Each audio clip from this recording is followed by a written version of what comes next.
कोई हमें रास्ते में मिलता है और हमसे हाल-चाल पूछता है तो हमारा जवाब क्या होता है दोस्तों? कुछ लोग आपको मिलेंगे, ठीक है, कुछ लोग बोलेंगे कट रही है, कुछ लोग बोलेंगे बहुत बढ़िया चल रहा है।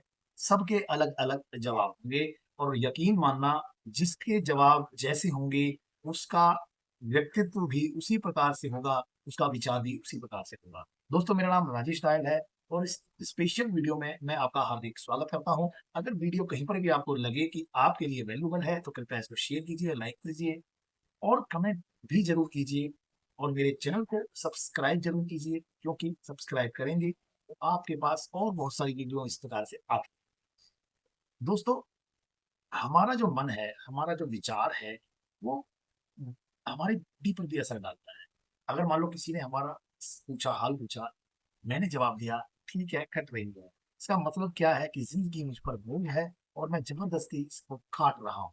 लेकिन अगर उसी व्यक्ति एक दूसरे व्यक्ति से पूछा जाए, क्या हाल है? तो गर्मजोशी से वो जवाब देता है, वाह! बहुत बढ़िया है, लाइफ़ का मज़ा आ रहा है, आनंद आ रहा है।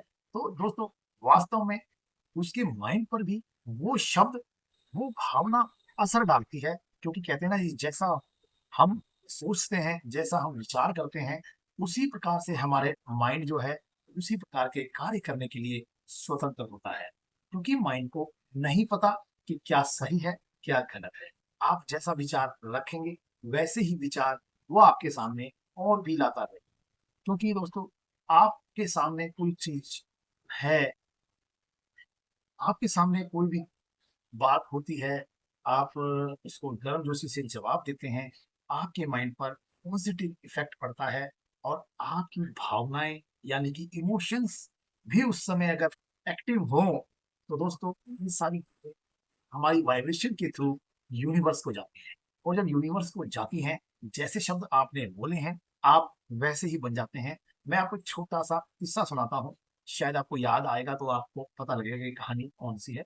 एक पुराने ज़माने की बात है, तो एक ससुर और दामाद दूर देश यानी कि किसी और देश में व्यापार करने के लिए गए, तो वहाँ से खूब सारा धन और सोने ही चांदी के जवाहरात लेकर के अपने देश वापस आए थे और नाव के द्वारा आए थे। नाव में काफ़ी सोना चांदी हीरे मोती भरे हुए। और वो नाव जब किनारे पे पहुँचने वाली थी या पहुँच गई थी, तो उन्होंने दोनों ने सोचा कि कुछ देर सुस्ता लें, थोड़ा-सा आराम कर लें, नहा लें, उसके बाद घर चलें।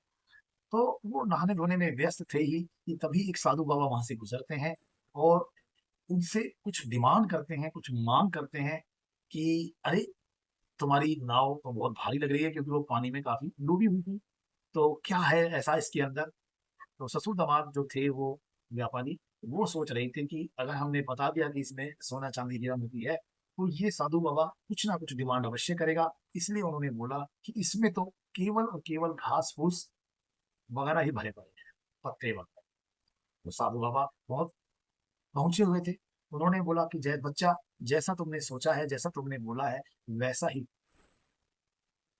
यूँ कह कर के साधु बाबा तो चले जाते हैं, लेकिन जब ससुर-दामाद अपने कपड़े-वपड़े पहन कर के तैयार होकर के नाव की तरफ आते हैं और जहाँ जिस चीज़ से नाव ढकी हुई थी, इस कपड़े को हटाते हैं तो देखते हैं, वास्तव में उसके अंदर बेलपत्र और घास-फूस वगैरह ही भरे। ये देखकर वो चौंक जाते हैं। दोस्तों कहानी यहीं पर तक है। इससे हमें क्या सीख मिलती है कि हमें शब्दों पर नियंत्रण रखना चाहिए। हमें बोलते टाइम सोचना चाहिए, हम क्या बोल रहे हैं। हमारे पुराने ज़माने के जो लोग हैं, ऋषि-मुनि हैं, वो भी कहते थे कि हमारी जो ज़ुबान पर 2 बार सरस्वती विराजमान होती है, यानी कि 2 बार आपकी कही हुई बात सत्य हो जाती है और ऐसा आपके पास हुआ भी होगा। आपके साथ ऐसी घटनाएँ घटी भी। क्योंकि कोई ना कोई चीज़ आपने बोली वो हो गई। जैसे मान लो आप सोच के देखो कि जैसे कई बार आप गाड़ी के बारे में सोच रहे होते हैं कि मेरी गाड़ी अच्छी चल रही है, कि पिछले कुछ दिनों से पंचर नहीं हुई है और आपको लगा कि थोड़ी देर बाद ही या कुछ समय बाद ही वो पंचर हो जाए। और बहुत सारी घटनाएँ ऐसी आती रहती हैं कि मेरा पर्स नहीं कटा, मेरा कुछ अनिष्ट नहीं हुआ या वगैरह-वगैरह जो भी आप सोचते हैं, या तो कुछ भी गलत सोचते हैं, वो एकदम से सत्य हो जाती है। दोस्तों, इसका कारण क्या है? अब इसको पॉजिटिव साइड भी सोचते हैं। आपके मन में कोई ख़्याल आया, किसी फ्रेंड से बात करने का, रिश्तेदार से बात करने का मन किया, आपने देखा होगा कि उसके फ़ोन की घंटी बज गई या उसका कोई मैसेज आ गया या बाद में आपको पता लगा कि जिस समय आप याद कर रहे थे, उस समय वो भी याद कर रहा था। हुआ है ऐसा? मेरे साथ भी हुआ है कई बार।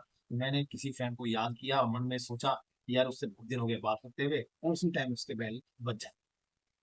तो दोस्तों ये होती है टेलीपैथी यानी कि हमारी जो मानसिक तरंगे हैं, हमारी जो वाइब्रेशंस है, हमारी जो वाइब्रेशंस यहाँ से निकलती है, वो यूनिवर्स में जाती हैं। जो भी हम सोच रहे होते हैं, जो विचार कर रहे होते हैं, वाइब्रेशंस वहाँ यूनिवर्स में जाकर के उसी को सत्य कर देती है। यानी कि हमने सोचा किसी फ्रेंड से बात करने की, तो वो उसके दिमाग में भी वहाँ पर बात पहुँच जाती है और ये हमारे पास उसका फ़ोन आ जाता है या मैसेज।